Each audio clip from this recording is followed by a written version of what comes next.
Ja. Okay. Jeg vil nu forsøge at lave en 5-dobbelt salto. 2, 3, 4, 5, og så springer. Så du, fik du den, Emil? Jeg fik den. Hvad har du at sige til... Det er godt. Hvilken teknik brugte du? Ja, jeg hæver i den højre. Den højre. Drejer den sådan. Hvad, er der noget, man skal passe på, når man laver det trick?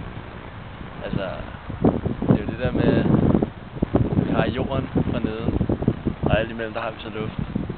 Og det synes det, vi skal prøve at overkomme, og forsøge at lave tricks imellem det ene element og det andet. Ja.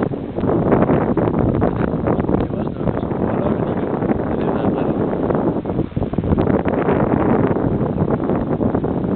Skal jeg lave styrtryk nu? Det kan du lave også med.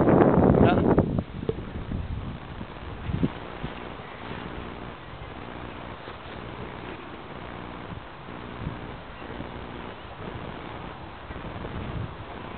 Fedt.